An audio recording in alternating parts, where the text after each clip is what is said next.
তারপরে আমি এখানে কফি নেব।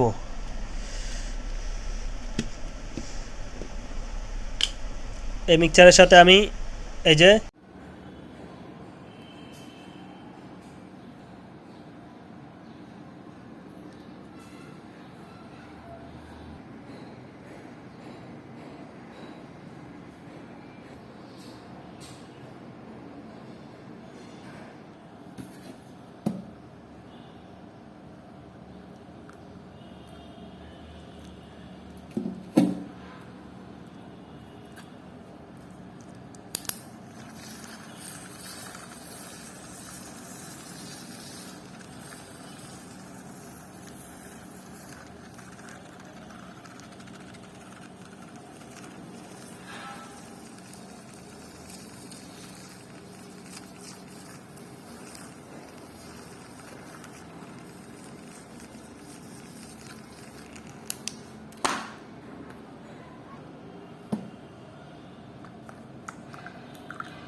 কিভাবে আসলে কফি পারফেক্টলি বানাতে হয়।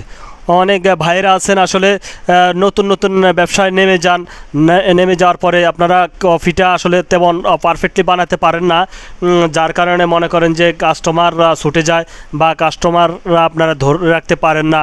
তো আসলে কফিটা পারফেক্টলি আপনাকে অ্যাকুরেটভাবে ট্রেনিং নিতে হবে।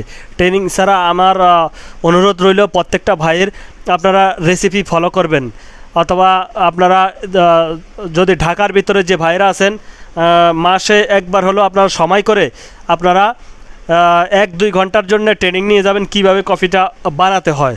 আসলে কফিটা না বানানো শিখে আপনারা ব্যবসা নেমে যাবেন, তারপরে ভিত্তিতে আপনার কাস্টমার একবার খাওয়ার পরে দ্বিতীয়বার আপনাকে ডাকবে না যদি ভালো না হয়। হয়তো তিতা বেশি হয়ে যাবে, আর নয় চিনি বেশি হয়ে যাবে, আর নয় কফিটা শুধু পানি টলমল করবে। এরকম জাতীয় কফি কাস্টমাররা লাইক করে না, পছন্দ করে না।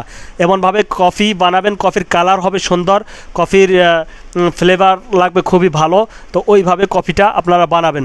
তো আমি এখন আপনাদেরকে কফি বানানোর সিস্টেমটা আমি একটু দেখিয়ে দিচ্ছি, তা আপনারা অবশ্যই ফলো করবেন। এটা ধরো, এটা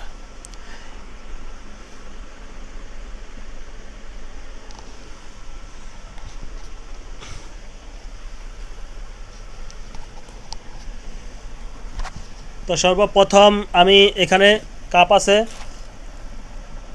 এই যে মেশিনটা আছে, এখন কাপ নেব আমি। এটা এই যে এখানে 100 ml কাপ 10 টাকা বিক্রি করতে পারবেন, 15 টাকা বিক্রি করতে পারবেন। তো আমি 10 টাকাটা বানিয়ে দেখাচ্ছি আপনাদেরকে কিভাবে বানাবেন। আর এটা 20 টাকা সেল করবেন। এই যে 150 ml কাপ। তো